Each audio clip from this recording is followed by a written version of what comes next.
Good morning প্রিয় ছাত্রছাত্রীরা, কেমন আছো? প্রত্যেকে আশা করি ভালো আছো এবং সুস্থ রয়েছো। আজকে তোমাদের অ্যাপে যে ক্লাস টেস্টের আয়োজন করা হয়েছে, তোমরা প্রত্যেকে সেটাতে অংশগ্রহণ করবে। এখানে কিছু প্রিভিয়াস ইয়ার কোশ্চেন রাখা রয়েছে, বিভিন্ন পরীক্ষার কোশ্চেন প্রিভিয়াস ইয়ার, সেগুলো নিয়ে আজকে আমরা আলোচনা করব। হ্যাঁ, সবাই নিশ্চয়ই ভালো আছো, আমিও ভালো আছি। তো চলো তাহলে শুরু করা যাক আজকের যে ক্লাস টেস্ট পর্ব। ঠিক আছে, এখানে কিছু প্রশ্ন রয়েছে, প্রত্যেকে অ্যান্সার করবে, কেমন?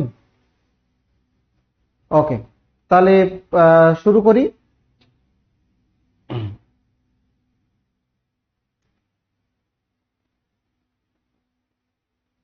ওকে,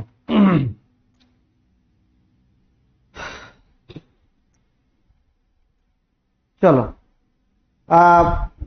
ঠিক আছে, আমরা ক্রমশ এখন কয়েকদিন ক্লাস হবে, তো আমরা আস্তে আস্তে সহজ থেকে কঠিন বিভিন্ন রকম কোশ্চেন নিয়ে আসবো তোমাদের জন্য। ঠিক আছে, কিছু প্রশ্ন সহজ থাকবে, কিছু প্রশ্ন কঠিন থাকবে।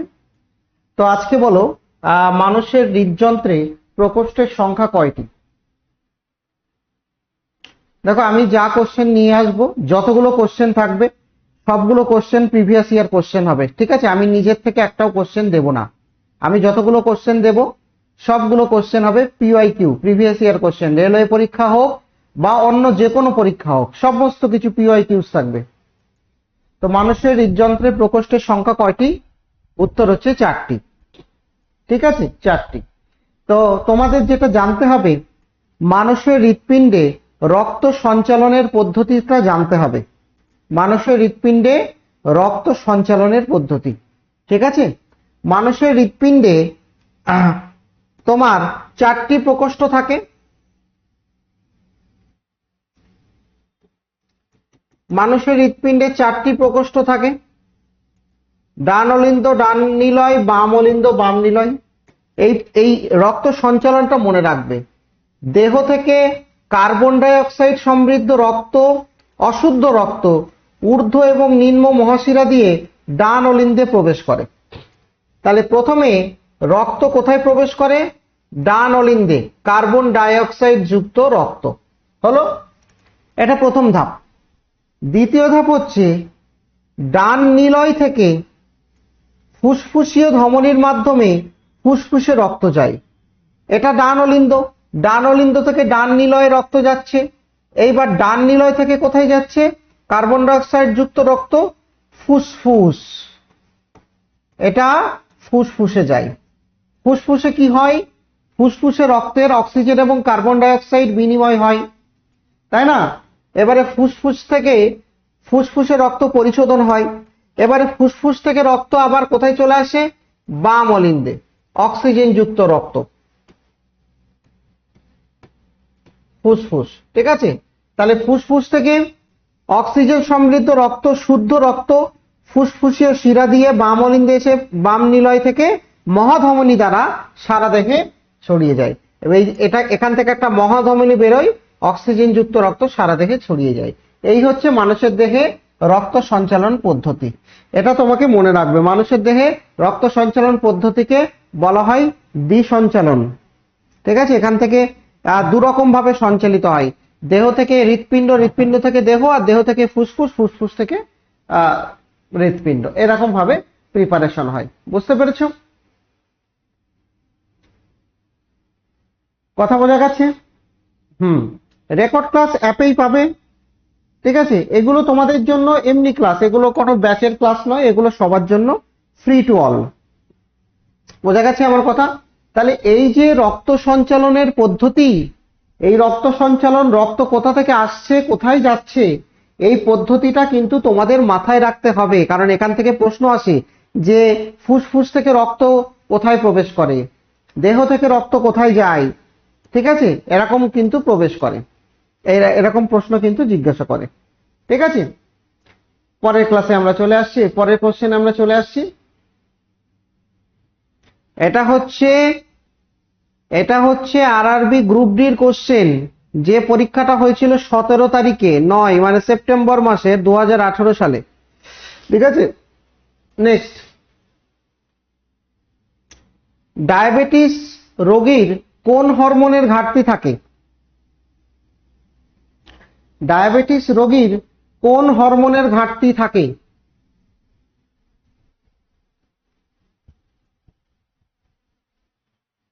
হ্যাঁ, এই অ্যাপে যে ক্লাস হচ্ছে তুমি তার রেকর্ড অবশ্যই পাবে। ডায়াবেটিস রোগীর কোন হরমোনের ঘাটতি থাকে? ইনসুলিন হরমোনের ঘাটতি থাকে। ঠিক আছে, ইনসুলিন কোথা থেকে নির্গত হয়? ইনসুলিন বিটা কোষ থেকে নির্গত হয়। বিটা কোষ কোথায় থাকে? বিটা কোষ থাকে অগ্নাশয় বা প্যানক্রিয়াস।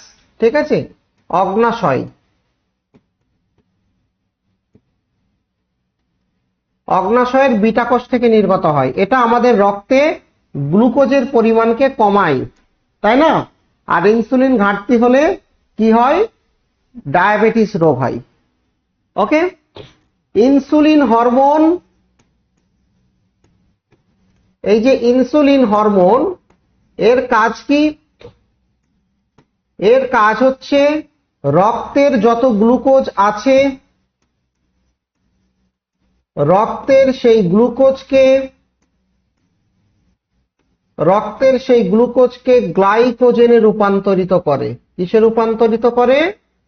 রক্তের গ্লুকোজকে গ্লাইকোজেনে রূপান্তরিত করে। এবং এই গ্লাইকোজেন আমাদের শরীরের পেশিতে বা যকৃতে জমা থাকে গ্লাইকোজেন আকারে। ঠিক আছে, রক্তের গ্লুকোজের পরিমাণকে কিন্তু কমিয়ে দেয়। তাহলে অপশন সি হচ্ছে সঠিক উত্তর। ক্লিয়ার? পাওয়া যাবে, পিডিএফ পাওয়া যাবে। তোমরা যারা তো অনেকে অ্যাপে ক্লাস করেছো, তোমরা জানো তো এসব প্রশ্ন, তো তোমরা আবার জিজ্ঞেস করছো কেন? পিডিএফ এখান থেকে পাবে তোমরা, পরে রেকর্ড ক্লাসও পাবে। ঠিক আছে, আচ্ছা। আর তোমরা বলবে কোন এক্সামের কোশ্চেন তোমরা চাও, আমি সেরকম এক্সামের কোশ্চেন নিয়ে আসবো। ঠিক আছে, তোমরা কোন এক্সামের কোশ্চেন করতে চাও আমাকে বলবে। ধরো ডব্লিউবিসিএস পরীক্ষা বা যে কোনো পরীক্ষার কোশ্চেন তোমরা বলবে, আমি সেগুলো নিয়ে আসার চেষ্টা করব। ঠিক আছে, ওকে। তো তোমরা অনেক কথাই বলছো, এনএম জিএনএম ডাব্লিউবিপি, ঠিক আছে, তাহলে সব মিলিয়ে মিশিয়ে আনতে হবে। ঠিক আছে, চলো পরের কোশ্চেন। হাড়ের মজবুতির জন্য কোন ভিটামিন অপরিহার্য? হাড়ের মজবুতির জন্য কোন ভিটামিন অপরিহার্য?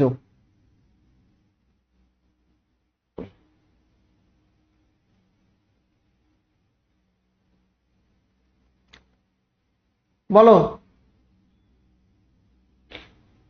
সঠিক উত্তর হচ্ছে ভিটামিন ডি। হাড়ের মজবুতির জন্য ভিটামিন ডি অপরিহার্য। ঠিক আছে, ভিটামিন ডি আমাদের হাড়কে শক্ত করে। কেন? কারণ ভিটামিন ডি এর কাজ হচ্ছে মূলত ক্যালসিয়াম শোষণ করা। এই ক্যালসিয়াম যখন শোষিত হবে তখন আমাদের হাড় মজবুত হবে। ঠিক আছে, আর ভিটামিন ডি এমন একটা ভিটামিন যেটা একমাত্র আমাদের দেহে সংশ্লেষিত হয় বা আমাদের দেহে তৈরি হয়। ভিটামিন ডি কিন্তু আমাদের দেহে সংশ্লেষণ হয়। তোমরা জানো সূর্যের যে রশ্মি আমাদের ত্বকে ভিটামিন ডি সংশ্লেষ করে। আর ভিটামিন ডির অভাবে কি কি রোগ হয়? শিশুদের রিকেটস রোগ হয়, আর বড়দের অস্টিওম্যালেশিয়া রোগ হয়। ঠিক আছে, এ দুটোও কিন্তু মনে রাখবে ভিটামিন ডি রিলেটেড। আর ভিটামিন ডি এর বিজ্ঞানসম্মত এই রাসায়নিক নাম কি হবে? কে বলতে পারবে? ভিটামিন ডি এর রাসায়নিক নাম ক্যালসিফেরল। ঠিক আছে,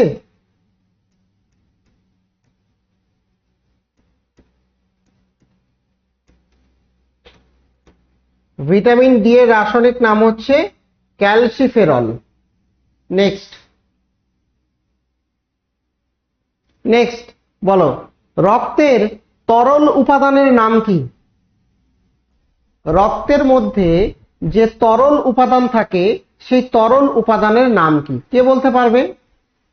রক্তের মধ্যে যে তরল উপাদান থাকে সেই তরল উপাদানের নাম কি?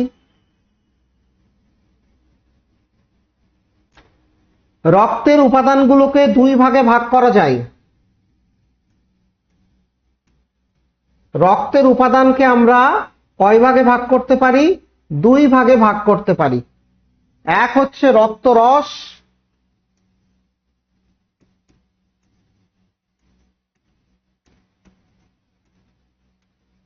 এক হচ্ছে রক্তরস, আর একটা হচ্ছে রক্তকণিকা।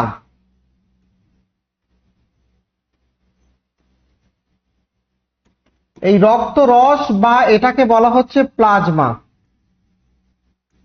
প্লাজমা, ঠিক আছে।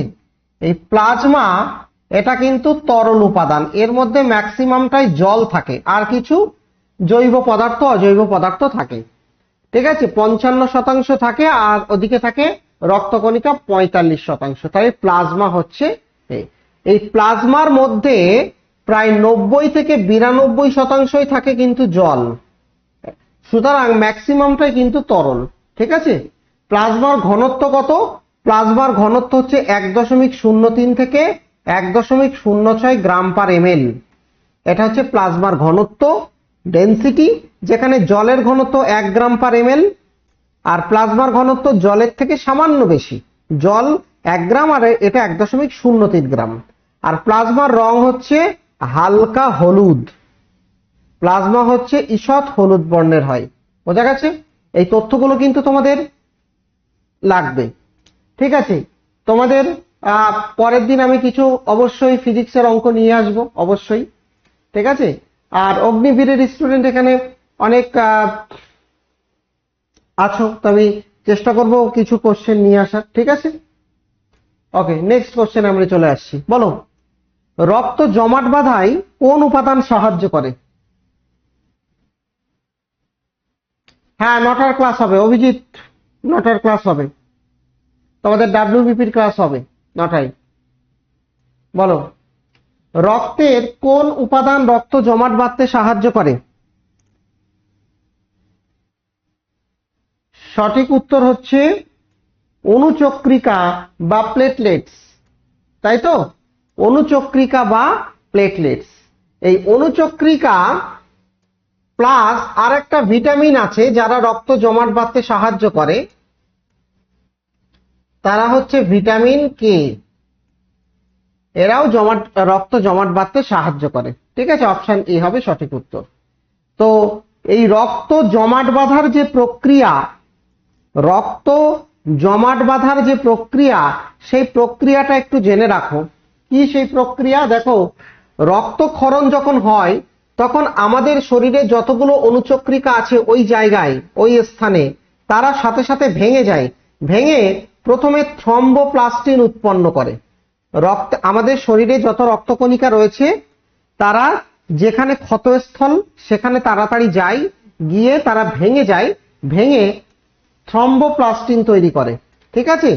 এবং এই থ্রম্বোপ্লাস্টিন আমাদের রক্তে ক্যালসিয়াম আয়ন থাকে আর ভিটামিন কে থাকে।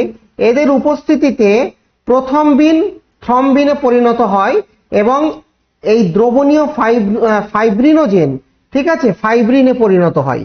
এই ফাইব্রিন কিন্তু একটা জালের মতো দেখতে, যেখানে আমাদের শরীরে, ধরো এটা আমাদের শরীর, এখানে আমাদের শরীরে ক্ষত হয়েছে, তখন সেখানে এরা একটা ফাইব্রিন প্রোটিন যেটা, সেটা এরকম একটা জালের মতো গঠন তৈরি করে, এরকম জালের মতো গঠন তৈরি করে। ফলে সেখান থেকে রক্ত আর বেরোতে পারে না, ঠিক আছে। অতিরিক্ত রক্তক্ষরণ বন্ধ হয়। মনে থাকবে? ক্লিয়ার? ওকে, নেক্সট কোশ্চেনে আমরা চলে আসব। বলো, মানুষের দেহে প্রোটিনের একক কি? মানুষের দেহে প্রোটিনের একক কি?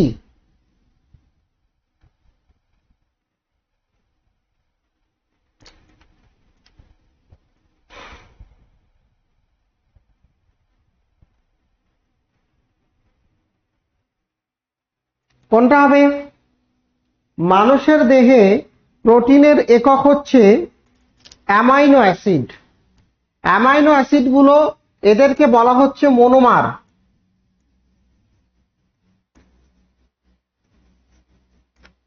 এই মনোমার গুলো একসঙ্গে যুক্ত হয়, এই মনোমার গুলো একসঙ্গে যুক্ত হয়, একসঙ্গে যুক্ত হয়ে এরা বড় বড় প্রোটিন স্ট্রাকচার তৈরি করে। এরকম ছোট ছোট মনোমার মানে ছোট ছোট অ্যামাইনো অ্যাসিড একসঙ্গে জুড়ে, ঠিক আছে, একসঙ্গে জুড়ে এরা একটা বড় প্রোটিনের স্ট্রাকচার তৈরি করে। তো প্রোটিন হচ্ছে অনেকগুলো অ্যামাইনো অ্যাসিডের সমষ্টি। টোটাল 20 রকমের অ্যামাইনো অ্যাসিড আছে, তারাই মিলেমিশে বড় বড় প্রোটিন তৈরি করে। ঠিক আছে, তো এটা মনে রাখবে, টোটাল অ্যামাইনো অ্যাসিড হচ্ছে 20টি। টোটাল অ্যামাইনো অ্যাসিড আছে যারা বিভিন্ন সজ্জায় সজ্জিত হয়ে প্রোটিন তৈরি করে। ঠিক আছে, আর এছাড়াও হরমোন, এনজাইম, অ্যান্টিবডি, এগুলোর মূল উপাদান কিন্তু অ্যামাইনো অ্যাসিড দিয়ে তৈরি হয়। আর এর মধ্যে তোমার অপরিহার্য অ্যামাইনো অ্যাসিড রয়েছে, এটাও মনে রাখবে। অপরিহার্য অ্যামাইনো অ্যাসিড কটা আছে? অপরিহার্য অ্যামাইনো অ্যাসিড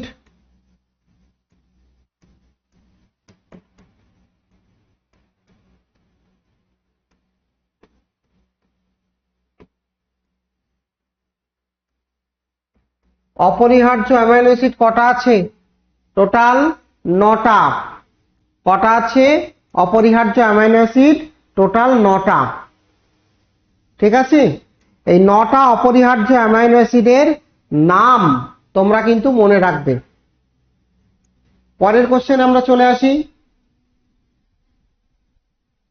বলবে হৃদযন্ত্র মানে আমাদের হৃৎপিণ্ড সংকোচনের জন্য কোন খনিজ পদার্থটি দায়ী? ঠিক আছে,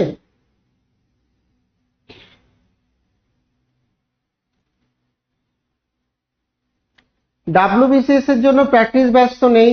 আর রাজশ্রী রয় ইংলিশটা একটু কমজোরি। ঠিক আছে, যেটা কমজোরি সেটা পড়ো, আর যেটা তোমার স্ট্রং জায়গা সেটাকে সব থেকে বেশি স্ট্রং করো আরো।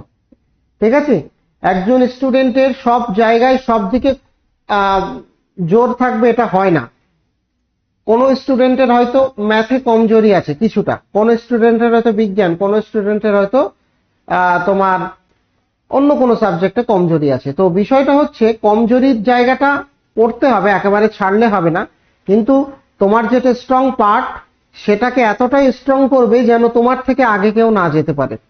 ঠিক আছে, মিসসেলেনিয়াসের ব্যাচ রয়েছে। ঠিক আছে, অ্যাপে তোমরা দেখবে।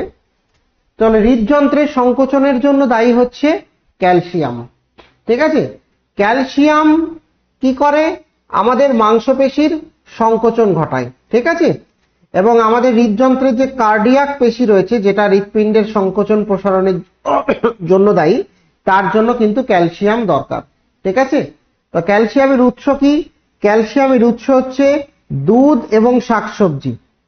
দুধ এবং শাকসবজিতে প্রচুর পরিমাণে কিন্তু ক্যালসিয়াম পাওয়া যায়। ঠিক আছে, আচ্ছা নেক্সট পরের প্রশ্নে চলে আসছি। বলবে কোন ধাতু সব থেকে বেশি তাপীয় পরিবাহী, মানে তাপ পরিবহন করতে পারে সব থেকে ভালো কোন ধাতু? সবার কমেন্ট দেখা যাচ্ছে, কোনো প্রশ্ন থাকলে কেউ বলবে, অ্যান্সার করব। সব থেকে ভালো তাপ পরিবহন করে কোন ধাতু? তাপের সুপরিবাহী, সঠিক উত্তর হচ্ছে রূপা। রূপার তাপ পরিবাহিতা মনে রাখবে 429 ওয়াট পার মিটার কেলভিন। এই তাপ পরিবাহিতার এককটাও ইম্পর্টেন্ট, অনেক সময় রেলওয়ে পরীক্ষায় জিজ্ঞেস করে যে তাপ পরিবাহিতা, তাপ পরিবাহিতার একক ওয়াট পার মিটার কেলভিন। তাপ পরিবাহিতার একক হচ্ছে ওয়াট পার মিটার কেলভিন। ঠিক আছে, আর তামার হচ্ছে 398 ওয়াট পার মিটার কেলভিন, রূপার অনেক বেশি। ঠিক আছে, কিন্তু কারণ রূপার মধ্যে কি থাকে? প্রচুর পরিমাণে ফ্রি ইলেকট্রন থাকে। প্রচুর পরিমাণে কি থাকে? মুক্ত ইলেকট্রন বা ফ্রি, প্রচুর পরিমাণে ফ্রি ইলেকট্রন থাকে, যার জন্য এর তাপ পরিবাহিতা সব থেকে বেশি। ঠিক আছে, হ্যাঁ, এইউ মানে হচ্ছে গোল্ড, সোনার সংকেত হচ্ছে এইউ। পরের কোশ্চেনে চলে আসি। বলো কোন ধাতুকে সহজে আকার দেওয়া যায়, বিভিন্ন আকার আকৃতির তৈরি করা যায়, কোন ধাতু?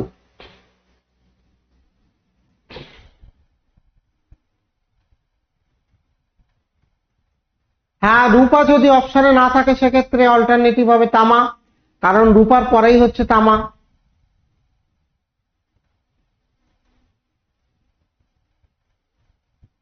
সঠিক উত্তর হচ্ছে সোনা। এই যে ধর্ম, এই ধর্মকে বলা হচ্ছে ডাকটিলিটি। ঠিক আছে, ডাকটিলিটি মানে পিটিয়ে বিভিন্ন রকম আকৃতি তৈরি করার ক্ষমতাকে বলা হচ্ছে ডাকটিলিটি। সোনার গহনা তৈরি বা অলংকার তৈরিতে এই জন্য সোনা খুব ভালো কাজ করে। সোনাকে পিটিয়ে বিভিন্ন রকম আকৃতি দেওয়া যায় সহজে। লোহাকেও দেওয়া যায়, কিন্তু লোহার অত সহজে হয় না। সোনা যত সহজে পিটিয়ে বিভিন্ন আকার তৈরি করা যায়, লোহা অত সহজে হয় না। লোহা একটু শক্ত, ডাকটিলিটি কম। বোঝা গেছে? পরের কোশ্চেন। আচ্ছা, পরের কোশ্চেনে যাওয়ার আগে তোমাদের বলি, তোমরা যারা তো বিভিন্ন ব্যাচে রয়েছো, তো এটা হচ্ছে কম্বাইন্ড ব্যাচ 7.0। এই ব্যাচের মধ্যে তোমরা যত রকম পরীক্ষা রয়েছে, স্টেট লেভেলের পরীক্ষা, পশ্চিমবঙ্গের বিভিন্ন পরীক্ষা, যেমন তোমার পুলিশের পরীক্ষা, কেপি, পিএসসির পরীক্ষা, ঠিক আছে, এগুলোর জন্য প্রস্তুতি নিতে পারবে। এগুলোর জন্য তোমাদের বেসিক সায়েন্স ক্লাস করানো হয়। বেসিক তোমাদের যতগুলো সায়েন্স, প্রত্যেকটা সিলেবাস ধরে ধরে, ঠিক আছে। এবং সেন্ট্রাল লেভেলের যে পরীক্ষা, যেমন তোমার রেলওয়ে পরীক্ষা আছে, ঠিক আছে, তারপরে তোমার এসএসসি পরীক্ষা রয়েছে, এই পরীক্ষাগুলোর জন্য তোমাদের অ্যাডভান্স ক্লাস করানো হয়। অ্যাডভান্স সায়েন্সের ক্লাস কিন্তু করানো হয়, ঠিক আছে। তো বেসিকের পাশাপাশি, তো যারা অনেকে আছো যারা এই ব্যাচে যুক্ত রয়েছে, তারাই অবশ্যই ফিডব্যাক দেবে কেমন ক্লাস আছে, কেমন ক্লাস হয় এখানে। তো তোমরা যারা বিভিন্ন পরীক্ষার জন্য প্রস্তুতি নিচ্ছ, তোমরা এখানে এই ব্যাচের সঙ্গে যুক্ত হতে পারো, নিশ্চিতভাবে উপকৃত হবে। আর এছাড়াও অন্যান্য যে ব্যাচগুলো রয়েছে, যেমন কম্বাইন্ড ফাউন্ডেশন 7.0 ছাড়াও এর শুধুমাত্র রেলওয়ের ব্যাচ আছে, যেগুলোতে রেলওয়ের ফাউন্ডেশন, রেলওয়ের সিলেবাস অনুযায়ী করানো হয়। মিসসেলেনিয়াসের ব্যাচ আছে, মিসসেলেনিয়াসের ফাউন্ডেশন ব্যাচ রয়েছে, ঠিক আছে। ডাব্লিউবিপি কেপির ফাউন্ডেশন ব্যাচ রয়েছে, বর্তমানে রয়েছে, আজকেও সকাল 9টা থেকে ক্লাস রয়েছে। এখানে অনেকে আছে দেখছিলাম, যেমন অভিজিৎ ছিল, অভিজিৎ ওই ব্যাচে আছে। তারপর হচ্ছে এনএমজিএনএম ফাউন্ডেশন আছে। আর আপার প্রাইমারি সায়েন্স এবং আর্টস দুটো ব্যাচই রয়েছে, ঠিক আছে। না, রেলওয়ে ফাউন্ডেশন ব্যাচ নিচ্ছে, এটা কেন নেবে? আর যে একটা ব্যাচ এনাফ, ঠিক আছে। আর যারা সমস্ত রকম পরীক্ষার প্রস্তুতি নিতে চাও, যে তাহলে অবশ্যই তোমরা এই ব্যাচটা করতে পারো। এই ফাউন্ডেশন, যেটা combined foundation batch, combined exam মানে সবগুলো এক্সাম। এখানে কিন্তু এনএমজিএনএমও তোমার কভার হবে, রেলওয়ে কভার হবে, এবং ডাব্লিউবিপি কেপিও কভার হবে, শুধু আপার প্রাইমারিটা বাদ দিয়ে, ঠিক আছে। আপার প্রাইমারিটা বাদ দিয়ে বাকি যে ব্যাচগুলো আছে, সবগুলো ব্যাচের কন্টেন্ট তোমরা এখানে পাবে। তো 6 ব্যাচের স্টুডেন্টও আছে এখানে, অনেকে 7.0 স্টুডেন্টও রয়েছে, ঠিক আছে। তো চলো আমরা পরের কোশ্চেনে চলে আসি। পরের কোশ্চেন বলবে যে কোন ধাতু সব থেকে কম গলনাঙ্কের অধিকারী? কোন ধাতু সব থেকে কম গলনাঙ্কের অধিকারী?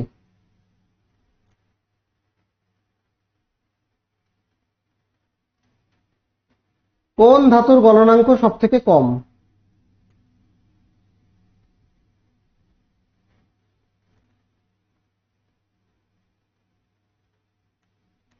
বলো। তানিয়া, তুমি 6.0 ব্যাচে ছিলে, তাই তো? না, 6.0 ব্যাচে ছিলে, ডাব্লিউবিবির জন্য আলাদা তোমাকে ব্যাচ নিতে হবে না, ওটাই ভালো করে প্র্যাকটিস করো, ঠিক আছে। খামোখা আবার একটা ব্যাচ নেবে কেন?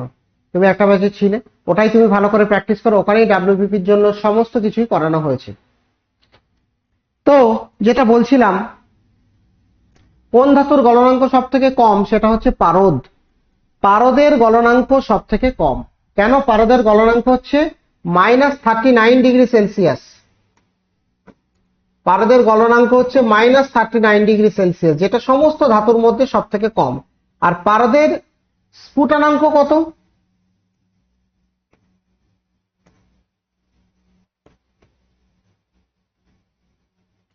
পারদের স্ফুটনাঙ্ক হচ্ছে 357°C এর কাছাকাছি, ঠিক আছে, অনেক বেশি। আর গলনাঙ্ক অনেক কম। তো এই বৈশিষ্ট্যের জন্য সাধারণত রুম টেম্পারেচার বা ঘরের তাপমাত্রায় পারদ কিন্তু তরল অবস্থায় থাকে, ঠিক আছে, ঘরের তাপমাত্রায়। এবং এই কারণে পারদকে আমরা তরল অবস্থায় থাকে বলেই ব্যারোমিটার, থার্মোমিটার এই সমস্ত জায়গায় ব্যবহার করতে পারি। ঠিক আছে। আচ্ছা, নেক্সট ক্লাসে আমরা অগ্নিবীর বা এই পরীক্ষার কোশ্চেন আমরা নিয়ে আসবো, চিন্তা করার কিছু নেই। ঠিক আছে, আজকে যেটা রয়েছে সেটা তোমরা পড়ো, পরের ক্লাসে আমরা নিয়ে আসবো, দেখা যাবে। নেক্সট কোশ্চেনে আমরা চলে আসছি। বলো, কোন ধাতুর ঘনত্ব সব থেকে বেশি? কোন ধাতুর ঘনত্ব সব থেকে বেশি? সোনা, প্লাটিনাম, অসমিয়াম, অ্যালুমিনিয়াম। কোন ধাতুর ঘনত্ব সব থেকে বেশি? তার আগে ঘনত্বের একক বলো।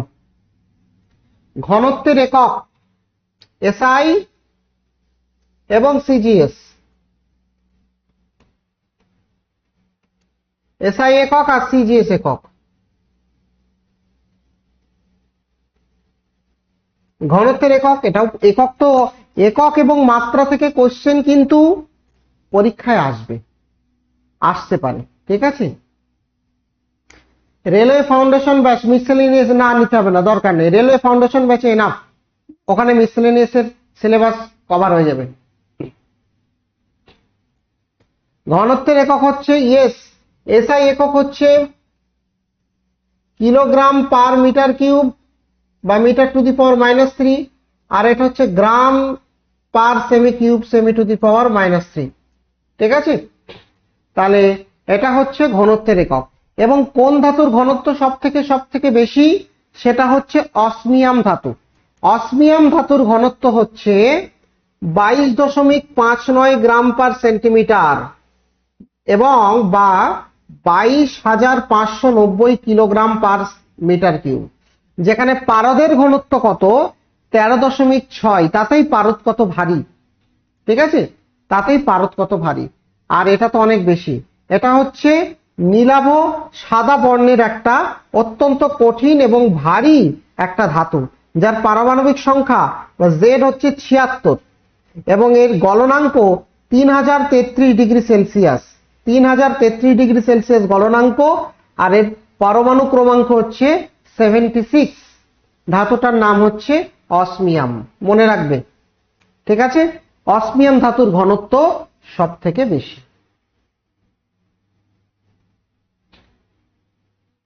হয়েছে? নেক্সট, বর্ণালী হালদার কিসের কথা বলছো আমি বুঝতে পারলাম না, একটু ডিটেলসে বলো। নেক্সট বলো, কোন ধাতু রাসায়নিকভাবে সব থেকে বেশি প্রতিক্রিয়াশীল, মানে সব থেকে বেশি রাসায়নিক বিক্রিয়ায় অংশগ্রহণ করে? বলো, কোন ধাতু সব থেকে বেশি রাসায়নিক বিক্রিয়ায় অংশগ্রহণ করে? কোনটা হবে?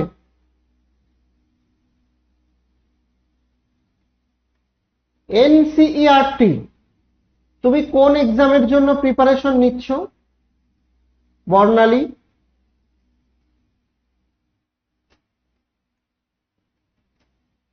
অবশ্যই এগুলো এএনএম জিএনএম এর জন্য কাজে আসবে।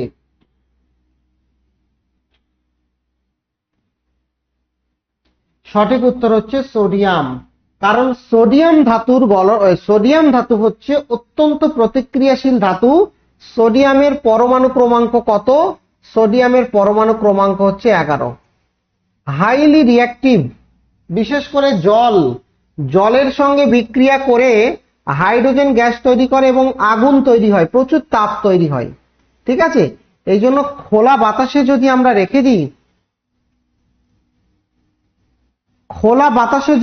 রেখে দিই, তাহলে সে কিন্তু বাতাসের জলীয় বাষ্পের সঙ্গেও বিক্রিয়া করতে পারে এবং বাতাসের জলীয় বাষ্পের সঙ্গে বিক্রিয়া করে। এই জন্য খোলা জায়গায় রাখা যায় না, এটাকে কেরোসিনের তলায় সংরক্ষণ করা হয়। কেরোসিন তেলের নিচে রেখে সংরক্ষণ করা হয়, এতটাই প্রতিক্রিয়াশীল ধাতু। আরআরবি গ্রুপ ডির প্রিপারেশন নিচ্ছি। তুমি কোন, তোমাকে তো আমার নাম চেনা লাগছে, তুমি কোন ব্যাচের স্টুডেন্ট ছিলে? নিশ্চয়ই কোন একটা ব্যাচে ছিলে এবং আমারই কোন একটা ব্যাচে ছিলে। বর্ণালীর নাম তো চেনা লাগছে। তুমি বা কোন ব্যাচে আছো বর্তমানে? তুমি নেই? ও, তাহলে তোমার নামেই কেউ আছে। যাই হোক, বিষয়টা হচ্ছে কোন ব্যাচে। এটা তো কোনো ব্যাচ নয়, এটা তো একটা ফ্রি ক্লাস আছে। যাই হোক, তোমার ক্লাসে যে টপিক পড়ানো হয়েছে এক্সামের সিলেবাস ধরেই পড়ানো হয়েছে। এনসিইআরটি তো বইয়ের সিলেবাস, ওটা তো একটা বোর্ড, ঠিক আছে, আরআরবি, গ্রুপ ডি আর এনটিপিসি। তো ওখানে তোমাদের বোর্ডের সিলেবাস আলাদা, সেটা ওদের এক্সাম হবে, কিছু সিলেবাস চেঞ্জ হয়েছে, কিন্তু তোমার যে পরীক্ষা গ্রুপ ডির সিলেবাস সেটা কি চেঞ্জ হয়েছে? ওটা তো চেঞ্জ হয়নি, ওটাতে যা ছিল সিলেবাস সেই ধরেই তো পড়ানো হচ্ছে বা পড়ানো হয়েছে। তো সেক্ষেত্রে অসুবিধা নেই। যদিও গ্রুপ ডির ব্যাচে আমি, রেলওয়ের ব্যাচে আমি নেই, আমি কম্বাইন্ড ফাউন্ডেশন 7.0-তে আছি, ডাব্লিউবিপির ব্যাচে ক্লাস করাচ্ছি, ঠিক আছে, আপার প্রাইমারির ব্যাচেও ক্লাস করাচ্ছি।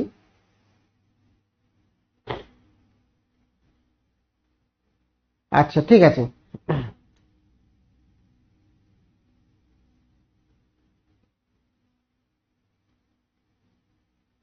দুটো ক্লাস চলছে, একটা হচ্ছে তোমাদের ব্যাচের ক্লাস আর একটা ফ্রি ক্লাস। তোমরা যারা ব্যাচে আছো তারা ব্যাচের ক্লাস করো, ফ্রি ক্লাস পরে তোমরা আহ, দেখে নেবে, ঠিক আছে।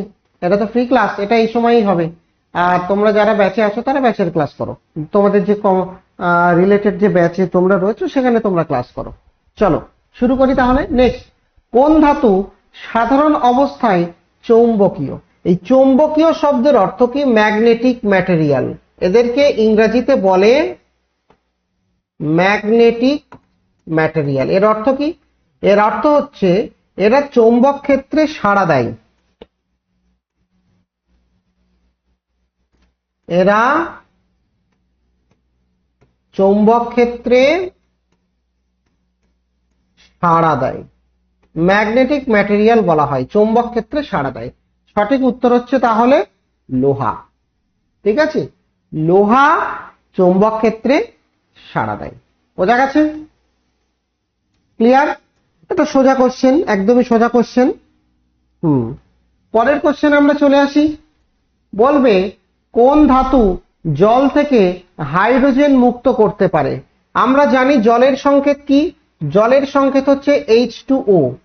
এই জলের সঙ্গে একটা ধাতু যখন বিক্রিয়া করে সেই ধাতুটা জল থেকে হাইড্রোজেনকে পৃথক করে, হাইড্রোজেন গ্যাস তৈরি করে, প্লাস একটা ক্ষার তৈরি করতে পারে। সাধারণত ক্ষারই তৈরি করে, ধাতুরা জলের সঙ্গে বিক্রিয়ায় ক্ষার তৈরি করে, এদেরকে বলা হয়। তো এরা কারা? এরা হচ্ছে ক্ষার ধাতু বলা হয়। ম্যাক্সিমাম ক্ষেত্রে যারা ক্ষার ধাতু তাহলে জলের সঙ্গে বিক্রিয়ায় ক্ষার তৈরি করে। যেমন এখানে আছে পটাশিয়াম, তুমি যদি জলের সঙ্গে পটাশিয়ামের বিক্রিয়া ঘটাও তাহলে তোমার একটা ক্ষার তৈরি হবে KOH প্লাস একটা হাইড্রোজেন গ্যাস তৈরি হবে। যারা মূলত ক্ষার ধাতু রয়েছে, পর্যায় সারণীতে ক্ষার ধাতু কোন পর্যায়ে থাকে বলো তো দেখি? পর্যায় সারণীতে ক্ষার ধাতু কোন পর্যায়ে থাকে? কোন পর্যায়ে না, সরি, কোন শ্রেণীতে থাকে?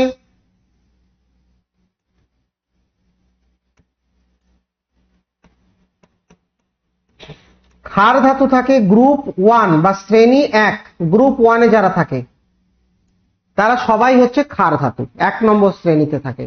তো যারা ক্ষার ধাতু, ক্ষার ধাতু হচ্ছে তোমার পটাশিয়াম, ক্যালসোডিয়াম, এরা। ক্ষারীয় মৃত্তিকা ধাতু কিছু আছে যেমন ক্যালসিয়াম, এরা এরা জলের সঙ্গে বিক্রিয়া করে তোমার হাইড্রোজেন গ্যাস মুক্ত করে। যেমন সোডিয়াম, সোডিয়াম যদি জলের সঙ্গে বিক্রিয়া করে সোডিয়াম হাইড্রোক্সাইড নামে একটা ক্ষার তৈরি করে প্লাস হাইড্রোজেন গ্যাস মুক্ত করে, এবং এই বিক্রিয়ায় কিন্তু তাপ তৈরি হয়, এই বিক্রিয়ায় কিন্তু তাপ তৈরি করে। তাহলে এইগুলো মনে রাখবে যে যারা ক্ষার ধাতু বিশেষ করে তারা কিন্তু জলের সঙ্গে বিক্রিয়ায় হাইড্রোজেন গ্যাস তৈরি করে। 16 নম্বর গ্রুপ নয় বিশ্বজিৎ, 16 নম্বর গ্রুপে আছে চ্যালকোজেন, অক্সিজেন, সালফার, এরা এরা নয়, ঠিক আছে, ক্ষার ধাতু যারা গ্রুপ 1-এ আছে। Lithium, sodium, potassium, rubidium, caesium plus কিছু ক্ষারীয় মৃত্তিকা ধাতু ক্যালসিয়াম, ম্যাগনেসিয়াম, এরকম খুব অ্যাক্টিভ ধাতু, খুব সক্রিয় ধাতু যারা, তারাই কিন্তু জলের সঙ্গে বিক্রিয়া করে হাইড্রোজেন গ্যাস তৈরি করে। নেক্সট কোশ্চেন, কোন ধাতুর ওজন সব থেকে কম?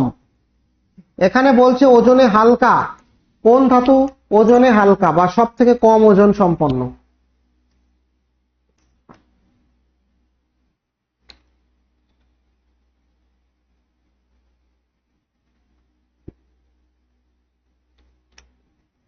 কোনটা হবে?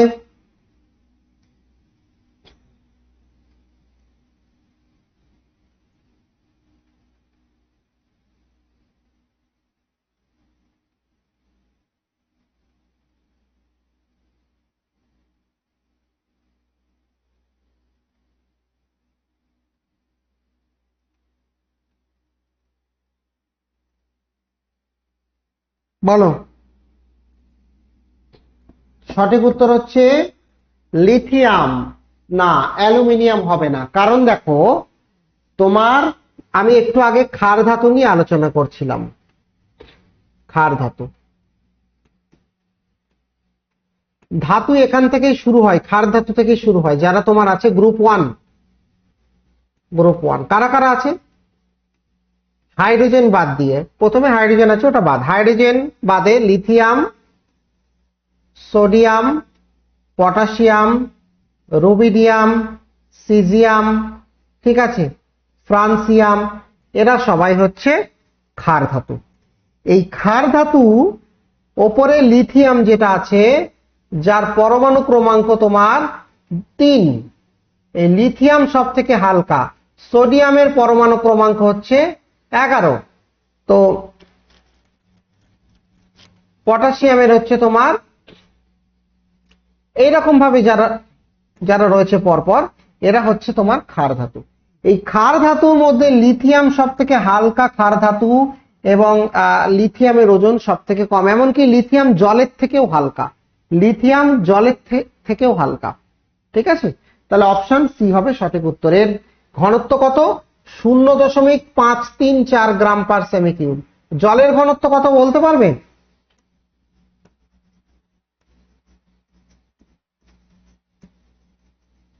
জলের ঘনত্ব হচ্ছে 1 গ্রাম পার সেমি কিউব। আর এটা কত?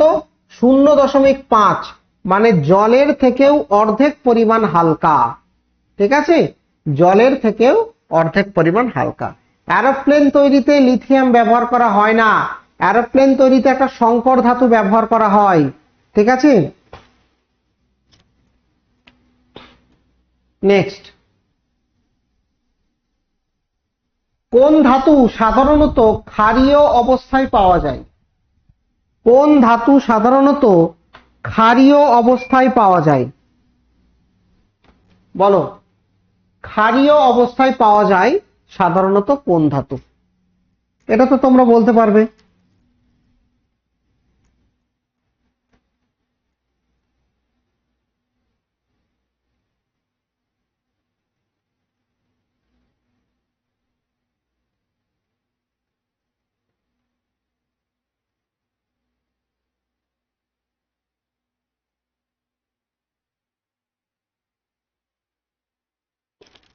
সঠিক উত্তর হচ্ছে সোডিয়াম, তাই না? সোডিয়াম হচ্ছে একটা ক্ষার ধাতু, যারা জলের সঙ্গে বিক্রিয়া করে ক্ষার তৈরি করে, অত্যন্ত অ্যাক্টিভ একটা ধাতু সোডিয়াম। ওকে, পরের প্রশ্নে আমরা চলে যাব। বলো, কোন পদার্থকে ধাতু এবং অধাতু উভয় বৈশিষ্ট্য বহন করে? মানে ধাতু এবং অধাতু উভয়ের বৈশিষ্ট্য রয়েছে কার মধ্যে?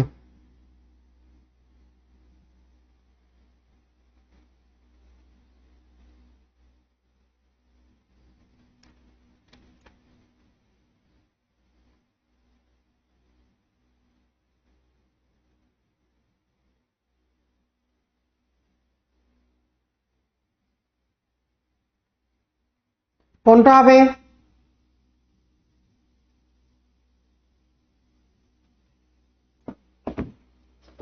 সঠিক উত্তর হচ্ছে সিলিকন এবং বোরন। কেন সিলিকন এবং বোরন? কারণ এরা হচ্ছে মেটালয়েড বলা হয়। মেটালয়েড মানে অর্ধ ধাতু, মেটালয়েড। ঠিক আছে, এদের মধ্যে কিছু ধাতব বৈশিষ্ট্য রয়েছে, কিছু অধাতব বৈশিষ্ট্য রয়েছে। ঠিক আছে, বা এদেরকে বলা হচ্ছে অর্ধ পরিবাহী গোষ্ঠীতে, অর্ধ পরিবাহী গোষ্ঠীর মধ্যে পড়ে। ইলেকট্রনিক্সে ব্যবহার করা হয়, সেমিকন্ডাক্টর বলা হয় ইলেকট্রনিক শিল্পে, এদের কিন্তু আমরা ব্যবহার করি। পরের কোশ্চেন, একটা গ্যাসের শিখার সব থেকে গরম অংশ কোনটি? একটা গ্যাসের শিখার ওপরে মাঝখানে বিভিন্ন রকম কালার থাকে, তার মধ্যে সব থেকে গরম অংশ কোন কালারের অংশটা সব থেকে বেশি গরম?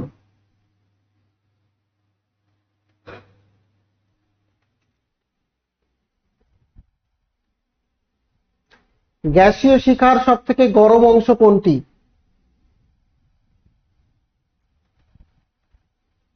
সঠিক উত্তর হচ্ছে নীল অংশ। সব থেকে গরম অংশ হচ্ছে নীল। ঠিক আছে, কেন?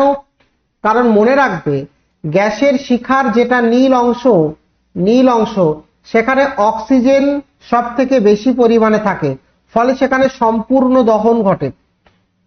যেটা গ্যাসীয় শিখার নীল অংশ সেখানে সব থেকে বেশি পরিমাণে কি থাকে? অক্সিজেন। আর অক্সিজেন যেখানে বেশি থাকবে সেখানে দহন সব থেকে বেশি হবে। ঠিক আছে, ফলে সেখানে উচ্চ তাপমাত্রা বিরাজ করে, প্রায় 1400 ডিগ্রি সেলসিয়াস থেকে 1600 ডিগ্রি সেলসিয়াস তাপমাত্রা হয়। ঠিক আছে, এবং সেখানে নীল আলোর বিকিরণ দেখা যায়। ঠিক আছে, নীল আলোর তরঙ্গদৈর্ঘ্য যত কম হবে সেই আলোর শক্তি তত বেশি হবে। ঠিক আছে, বোঝা গেছে? এবং লাল হচ্ছে তুলনামূলক ঠান্ডা, মানে ঠান্ডা নয়, তুলনামূলক ঠান্ডা।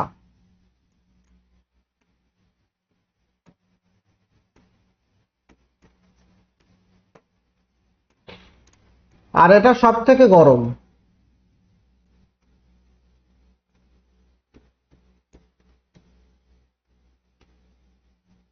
ঠিক আছে, অপশন এ হবে এখানে সঠিক উত্তর। হ্যাঁ, 9টার ক্লাস হবে, ডাব্লিউবিপি ফাউন্ডেশনের ক্লাস আছে আজকে, হবে। নেক্সট কোশ্চেনে আমরা চলে আসছি। বলো, কোন ধাতু সব থেকে বেশি ইলেকট্রোপজিটিভ? কোন ধাতু সব থেকে বেশি ইলেকট্রোপজিটিভ? বলো।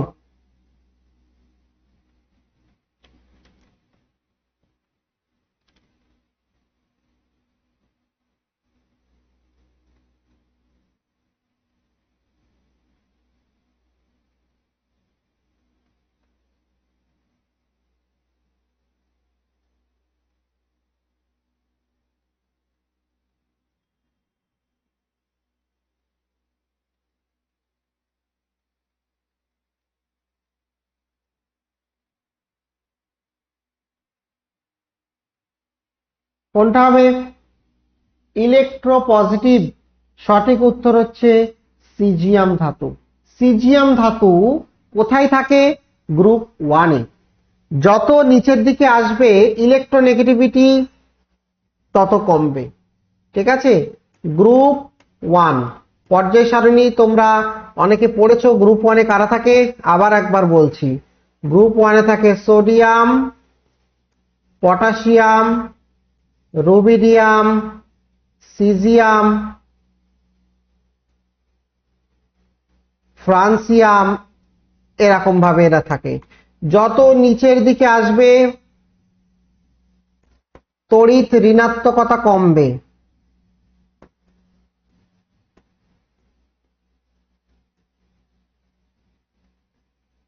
তড়িৎ ঋণাত্মকতা কমে। ঠিক আছে, তড়িৎ ঋণাত্মকতা কমে। তো এখানে অপশন যেগুলো দেওয়া আছে দেখো, পটাশিয়াম, সিজিয়াম, সোডিয়াম, ম্যাগনেসিয়াম। এদের মধ্যে সিজিয়াম সব থেকে কম তড়িৎ ঋণাত্মক, মানে তড়িৎ ধনাত্মক বেশি সিজিয়াম।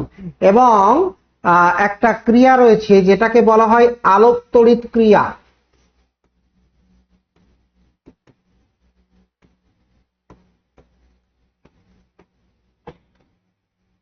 এই আলোক তড়িৎ ক্রিয়ার জন্য সব থেকে উপযুক্ত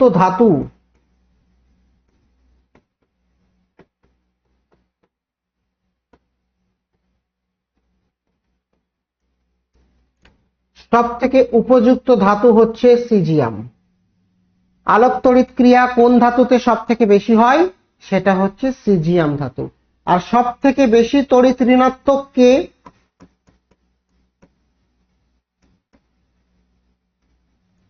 সব থেকে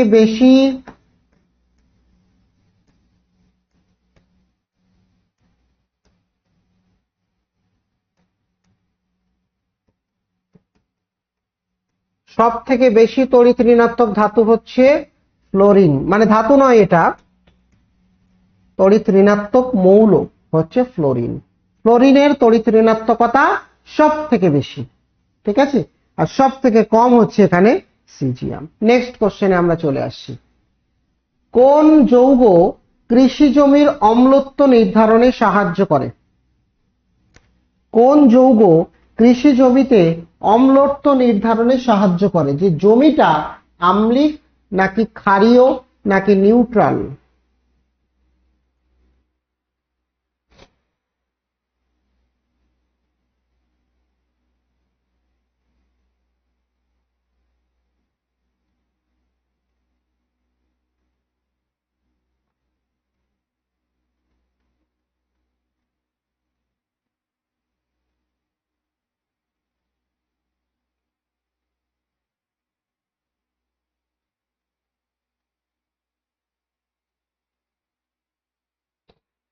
কোনটা হবে?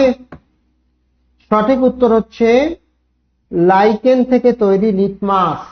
লিটমাস হচ্ছে একটা প্রাকৃতিক নির্দেশক, কারণ এরা লাইকেন নামক একটা ছত্রাক থেকে তৈরি হয়। এটা প্রাকৃতিকভাবে জন্মায়, ল্যাবে কৃত্রিমভাবে তৈরি করা হয় না, এমনি জন্মায়।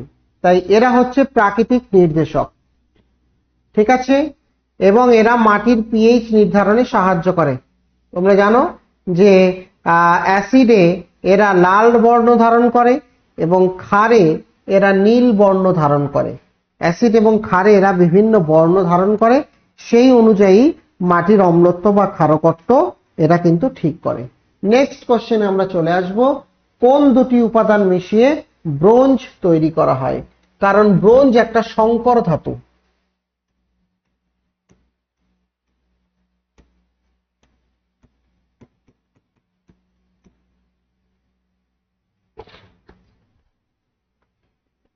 ব্রোঞ্জ হচ্ছে একটা সংকর ধাতু।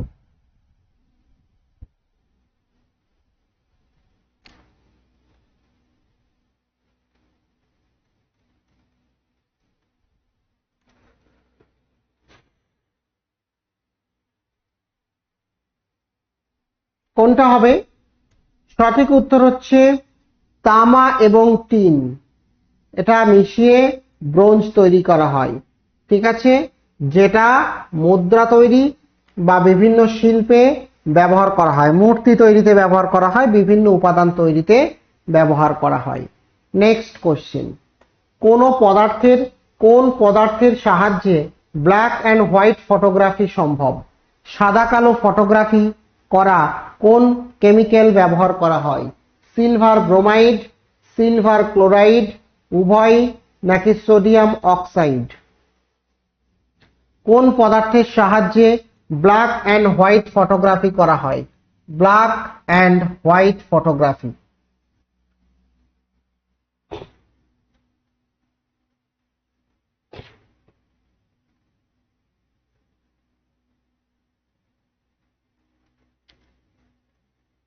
সঠিক উত্তর হচ্ছে দুটো যৌগ এখানে ব্যবহার করা হয়। একটা হচ্ছে সিলভার ব্রোমাইড AgBr, আর একটা হচ্ছে সিলভার ক্লোরাইড AgCl।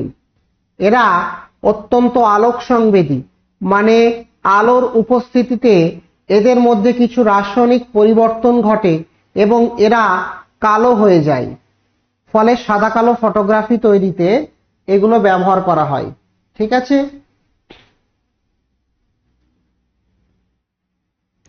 পরের কোশ্চেনে আমরা চলে আসব। বলবে কোন ধাতু বাতাসে খুব দ্রুত আগুন জ্বালাতে সাহায্য করে বা আগুন জ্বলতে সাহায্য করে? বাতাসে খুব দ্রুত আগুন জ্বলতে সাহায্য করে, বলো কোন ধাতু বাতাসে আগুন জ্বলতে সাহায্য করে?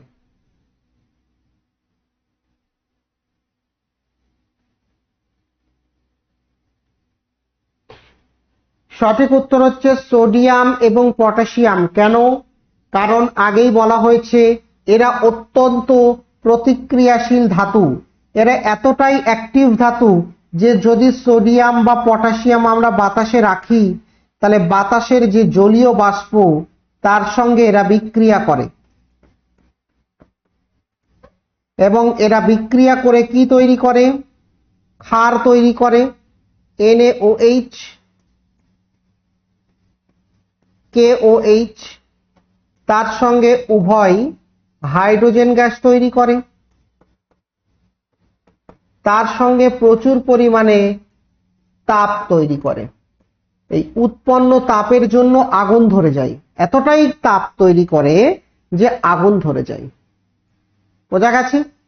নেক্সট কোশ্চেনে আমরা চলে আসছি। বলো, কোন গ্যাস ক্ষতিকর অক্সিডেশন রোধ করতে চিপসের প্যাকেটে ব্যবহার করা হয়? চিপসের প্যাকেটে আমরা কোন গ্যাস ব্যবহার করি?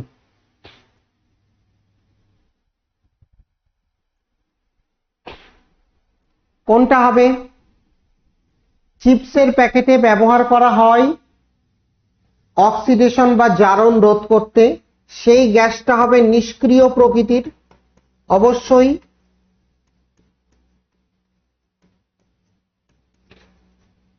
নিষ্ক্রিয় গ্যাস ব্যবহার করা হবে, ইনঅ্যাক্টিভ, যেগুলো বিক্রিয়া করবে না, নিজেরাও বিক্রিয়া করবে না, অপরকে বিক্রিয়া করতে বাধা দেবে। তাহলে সঠিক উত্তর হচ্ছে নাইট্রোজেন গ্যাস। ঠিক আছে? এবং নাইট্রোজেন গ্যাস বাতাসে সব থেকে বেশি পরিমাণে থাকে।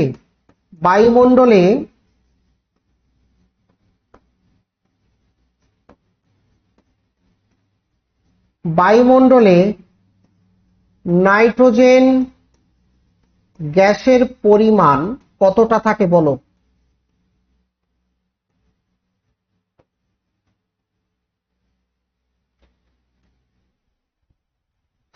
78%, অ্যাপ্রক্সিমেট 78% বায়ুমণ্ডলে নাইট্রোজেন গ্যাস থাকে।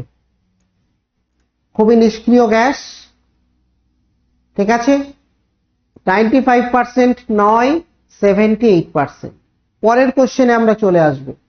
কোন গ্যাস অগ্নি নির্বাপক হিসাবে ব্যবহার করা হয়? আগুন নেভানোর কাজে কোন গ্যাস আমরা ব্যবহার করি? এটা খুবই সোজা একটা প্রশ্ন। সঠিক উত্তর হচ্ছে কার্বন ডাই অক্সাইড। কারণটা কেউ বলতে পারবে? কার্বন ডাই অক্সাইড গ্যাস কেন আমরা অগ্নি নির্বাপক যন্ত্রে ব্যবহার করি? কি কারণে?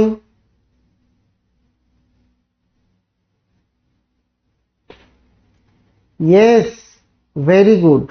কার্বন ডাই অক্সাইড গ্যাস অক্সিজেনকে হটিয়ে দেয়, অক্সিজেনকে হটিয়ে অক্সিজেনের অভাব সৃষ্টি করে। কারণ কার্বন ডাই অক্সাইড গ্যাস হচ্ছে একটা ভারী গ্যাস, CO2 ভারী গ্যাস, অক্সিজেনের তুলনায় ভারী। ফলে অক্সিজেনকে সরিয়ে অক্সিজেনের জায়গায় কার্বন ডাই অক্সাইড চলে আসে, অক্সিজেন দূরে সরে যায়। আর অক্সিজেন যদি না হয় তাহলে আগুন জ্বলবে না, আগুন নিভে যাবে। অক্সিজেনের অনুপস্থিতিতে আগুন কিন্তু নিভে যাবে। কিন্তু অত্যন্ত বেশি আগুন যদি হয়, ধরো একটা কারখানায় আগুন লেগেছে বা একটা বড় একটা জায়গা বিস্ফোরণ হয়ে সেখানে আগুন লেগেছে, সেখানে কিন্তু আমরা কার্বন ডাই অক্সাইড ব্যবহার করতে পারবো না। কেন?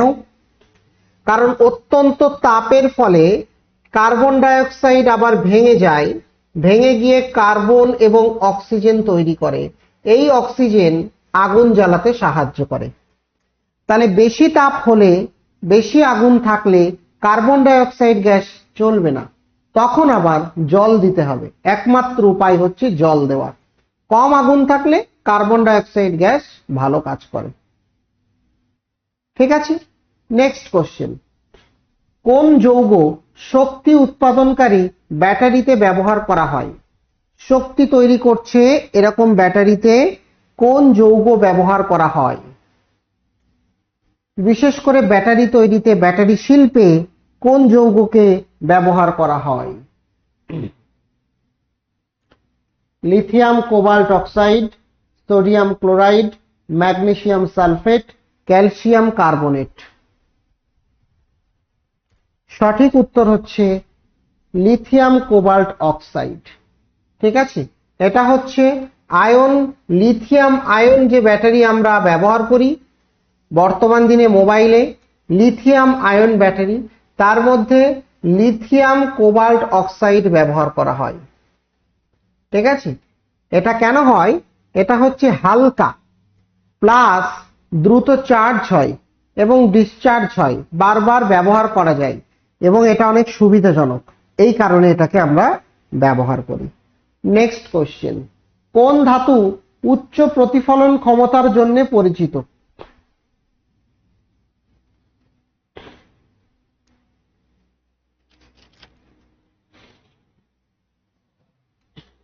কোনটা হবে উচ্চ প্রতিফলন ক্ষমতা? সঠিক উত্তর হচ্ছে এটাও রূপা। রূপা অত্যন্ত উজ্জ্বল একটি ধাতু, এই জন্য আয়নার পিছনে রূপার প্রলেপ দেওয়া হয়। দামি আয়নার পিছনে রূপার প্রলেপ দেওয়া হয়, কারণ রূপা চকচকে একটা ধাতু, আলো প্রতিফলন করতে পারে সব থেকে ভালো। ঠিক আছে, কাচের পিছনে আমরা যদি রূপার প্রলেপ দিই তাহলে সেটা একটা আয়না তৈরি হবে। দামি দামি আয়না যেগুলো, সেগুলোতে রূপার প্রলেপ দেওয়া থাকে, সিলভারের প্রলেপ দেওয়া থাকে।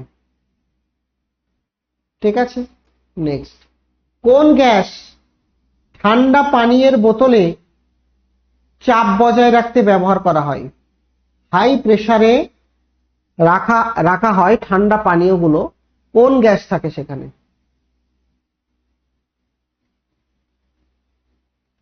সঠিক উত্তর হচ্ছে কার্বন ডাই অক্সাইড গ্যাস। ঠিক আছে, CO2 গ্যাস ঠান্ডা পানীয় বা কোল্ড ড্রিঙ্কস এর বোতলে ব্যবহার করা হয়। ঠিক আছে, তাহলে এই অবধি তোমাদের থাকছে। নেক্সট ক্লাসে আমরা বিভিন্ন রকম আরো কোশ্চেন অ্যান্সার নিয়ে আসব, বিভিন্ন পরীক্ষার প্রশ্ন উত্তর নিয়ে আসব। ভালো থেকো প্রত্যেকে। ওকে,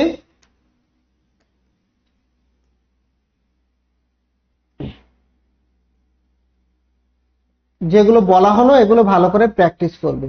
ঠিক আছে, কন্ট্যাক্ট করার জন্য এই যে ফোন নাম্বার, এখানে আমি এই যে ফোন নাম্বার দেখতে পাচ্ছ তলায়, এই ফোন নাম্বারে ফোন করবে। ঠিক আছে, 9062160805। ওকে, এই ফোন নাম্বারে ফোন করবে। সকালে হবে আমার ক্লাস, ঠিক আছে, রুটিন দিয়ে দেওয়া হবে। ঠিক আছে, এই অবধি তাহলে থাকছে আজকে। নেক্সট ক্লাসে আবার দেখা হবে। ভালো থেকো।